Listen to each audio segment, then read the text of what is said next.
Assalamualaikum warahmatullahi wabarakatuh. Kali ini kita akan membahas perlawanan kesultanan-kesultanan di Indonesia melawan bangsa-bangsa Eropa. Awal mula masalah antara Kesultanan Ternate dan Portugis berakar dalam persaingan untuk menguasai perdagangan rempah-rempah di Maluku, terutama cengkeh dan pala.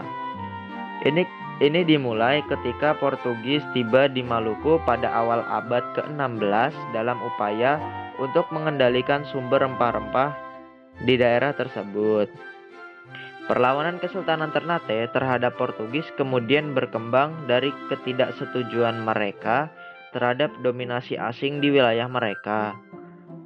Puncak konflik antara Kesultanan Ternate dan Portugis dapat dianggap pada pertengahan hingga akhir abad ke-16 ketika Sultan Baabullah yang dianggap sebagai pahlawan nasional di Indonesia memimpin perang melawan Portugis. Ia melakukan serangan terhadap tentara Portugis di wilayah-wilayah sekitar Maluku, termasuk Tidore yang sebelumnya menjadi sekutu Portugis. Penyelesaian konflik ini berlangsung dalam beberapa tahap. Salah satu momen penting adalah ketika Kesultanan Ternate dan Kesultanan Tidore menggabungkan kekuatan mereka melawan Portugis pada awal abad ke-17. Ini menghasilkan pengusiran Portugis dari Maluku. Penyelesaian konflik ini juga dipengaruhi oleh faktor-faktor eksternal, seperti persaingan antara negara-negara Eropa yang lainnya, seperti Belanda dan Spanyol, yang berusaha mengambil alih perdagangan rempah-rempah di wilayah ini. Jadi kesimpulannya, konflik antara Kesultanan Ternate dan Portugis mencapai puncaknya dalam pertempuran dan perundingan selama beberapa dekade, dan penyelesaiannya melibatkan perjuangan bersama Kesultanan Tidore dan faktor-faktor eksternal yang lainnya, mengakibatkan pengusiran Portugis dari Maluku. Kesultanan Demak dalam menghadapi dominasi Portugis di Nusantara. Kedatangan Portugis di Nusantara pada periode awal abad ke-16, bangsa Portugis datang ke wilayah Nusantara dengan motivasi utama untuk menguasai perdagangan rempah-rempah seperti cengkeh dan pala. Mereka ingin mencari rute alternatif ke Asia Timur setelah jatuhnya Konstantinopel. Portugis mendirikan basis di Malaka yang strategis karena berada di persimpangan jalur perdagangan dan mengendalikan akses ke Selat Malaka. Selanjutnya, perlawanan awal Kesultanan Demak. Perlawanan awal Kesultanan Demak dipimpin oleh tokoh seperti Raden Patah. Kesultanan Demak melakukan perlawanan pertamanya terhadap kehadiran Portugis. Fokus awal Demak adalah pada pertahanan wilayah pesisir sebagai upaya untuk melindungi sumber daya dan kepentingan perdagangan mereka dari campur tangan Portugis. Selanjutnya, ada pertempuran di Pantai Malaka. Pertempuran di Pantai Malaka adalah momen krusial dalam konflik antara Kesultanan Demak dan Portugis. Ini adalah pemberontakan langsung di mana strategis dan taktik pertempuran digunakan. Kita dapat menggambarkan bagaimana kedua belah pihak berjuang untuk mengamankan kontrol wilayah dan pengaruh mereka. Kemudian ada kekuatan Demak. Kesultanan Demak memiliki kekuatan militer yang cukup signifikan dalam perlawanannya terhadap Portugis. Ini termasuk angkatan laut yang kuat dan strategi pertahanan yang cerdas, organisasi pasukan, serta bagaimana Demak berhasil menghadapi ancaman Portugis. Selanjutnya ada aliansi dan dukungan regional. Membahas pentingnya aliansi yang dibangun oleh Kesultanan Demak dengan kerajaan-kerajaan Nusantara lainnya, aliansi ini memiliki peran besar dalam menguatkan perlawanan melawan Portugis. Kami dapat menyajikan contoh kontribusi dari kerajaan-kerajaan sekutu dalam bentuk pasukan, sumber daya, dan dukungan strategis. Selanjutnya, pengaruh agama dan budaya. Agama Islam memainkan peran penting dalam memotivasi semangat perlawanan dan persatuan di antara masyarakat Demak. Budaya Jawa juga memengaruhi strategi perang dan keberanian dalam untuk menghadapi Portugis. Slide ini bisa menjelaskan bagaimana nilai-nilai ini memainkan peran dalam membentuk respon terhadap Portugis. Selanjutnya ada konflik berkelanjutan dan hasilnya. Yang pertama, perkembangan konflik. Konflik antara Demak dan Portugis melibatkan serangkaian pertempuran dan tindakan militer lebih lanjut. Baik Kesultanan Demak maupun Portugis terus berupaya mempertahankan wilayah dan kepentingan mereka. Yang kedua, ada peran aliansi dan dukungan.